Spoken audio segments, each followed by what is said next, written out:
Out of curiosity, and this So is if you, just my ignorance, if it was a tall enough ship, like if it's Mhm. 500 feet in the air moving, like would that change anything?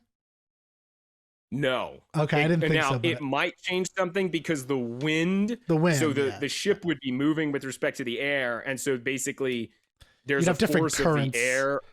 yeah, Yeah, pushing it or the force of something. the air pushing towards the stern of the ship might push the bag, and over 500 feet, yeah, that might make a difference. But if you take the air away, yeah, that mast could be miles tall, and it Yeah, wouldn't make a wouldn't make difference. a difference. Okay. Yeah.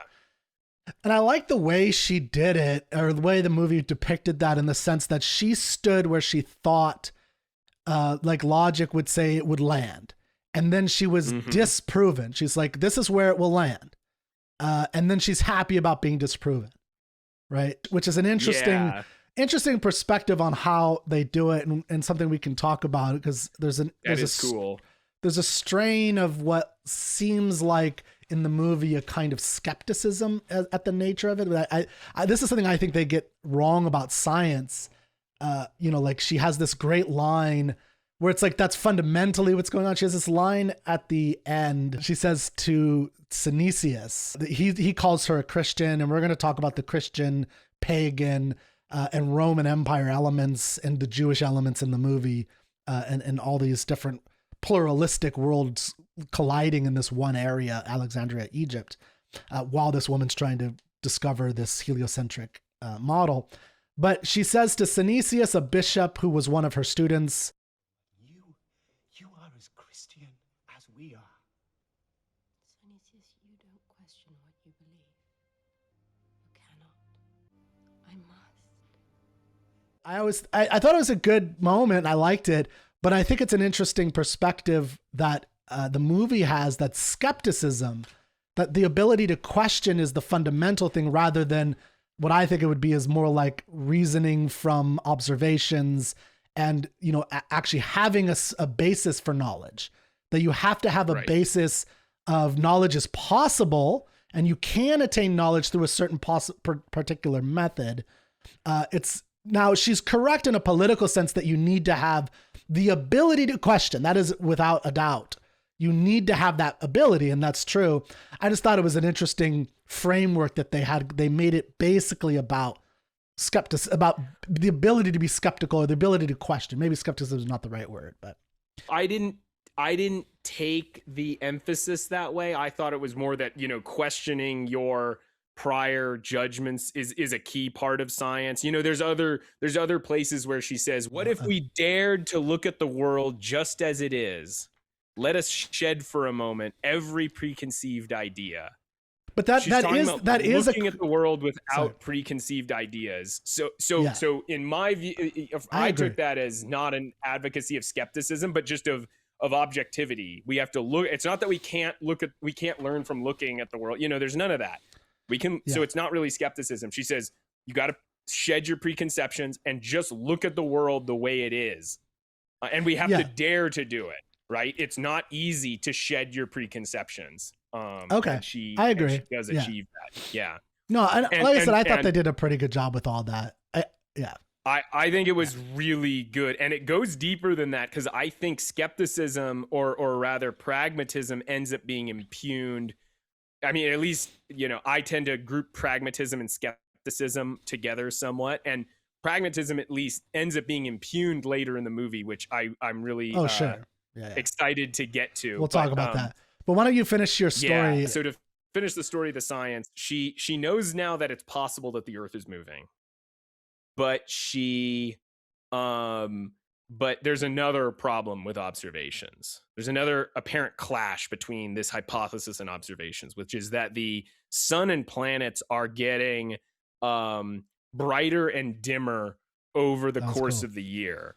Now, in the case of the sun, it's getting a little larger and a little smaller over the course of the year. If you look at the sun very carefully, then you'll find this. Well, you can't look directly at it, but if you project the sun onto a piece of paper, there's ways of projecting the sun onto paper, and then you can see you can see it getting ever so slightly larger and smaller over the course of the year. So how can we account for this? Because she wants to make the Earth now moving in a circle around the sun. And it turns out, and a lot of people today don't know this, but it turns out that's not true. The Earth doesn't move in a circle around the sun. It moves in an ellipse, basically an oval around the sun. And so this is the point at which she sheds the circle. She says, it breaks my heart to not have a circle. Or she says, it breaks my heart to not have a center. But she's a Neoplatonist, and the movie is true to this in that she holds the circle in high esteem. But then she says, that's when she says, what if we dared to look at the world just as it is? And that's when she thinks of the possibility that it's actually an ellipse. Well, I just want to say, I thought that depiction was good. Course. That depiction was really interesting about throughout the movie. It was people mired in ideas. Well, Ptolemaic not perfect, Orestes says, but it's, it's pretty good, right? It works. And it's like, but it's not about it works. Thank you. But it's like, it's not about the ideas themselves. It's about getting to reality and better understanding of reality, which she does represent in the movie, but continue. Yeah. And like, as I can tell you, as a physicist who has made progress towards understanding the edge of our knowledge in physics, specifically the ether.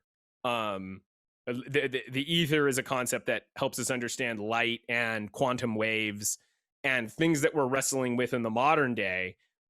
I've gone through this process of wrestling with my ignorance and being at the border of human knowledge. And I can tell you, the movie portrays this so accurately. The way it feels, the steps you go through, the frustration, the glory of getting new steps forward, and the excitement of that. It's friggin' amazing. It's such a good, those parts. I love those parts as profoundly joyful depictions of the scientific process. Unfortunately, that's where her journey ends, though. Unfortunately, she's later killed, and artistically, I appreciated the last thing she sees before she's killed is an ellipse.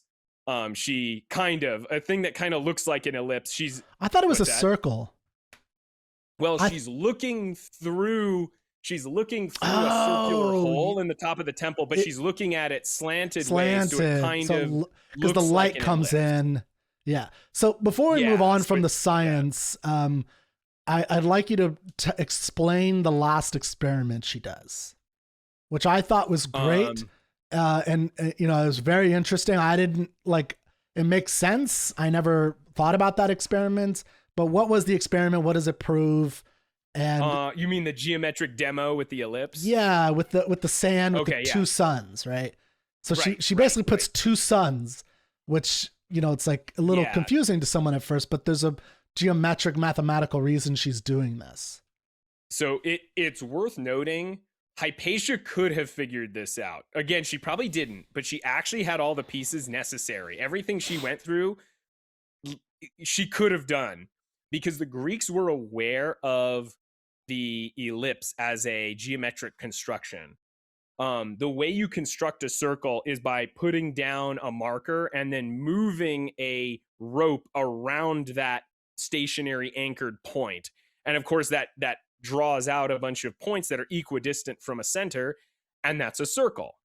Now, what if you want two centers, which is what is the way she puts it? I mean, it's not exactly two centers. If you put down two anchors and tie a rope to each of those two anchors, and then move a pencil in such a way, or not a pencil in this case, but like a rod drawing in the sand, if you move that rod in such a way that it's anchored to the rope, then the sum of the distance between each of those anchors, the foci, the sum of the distance between those anchors and each point along the edge actually forms an ellipse. And so she and what she found in the movie is that the sun is at one of the foci, and that ends up being true. Kepler is the one who's known for discovering this. And probably was the first person to discover it. But like I said, she could have been the one. It is possible that she could have figured this out herself.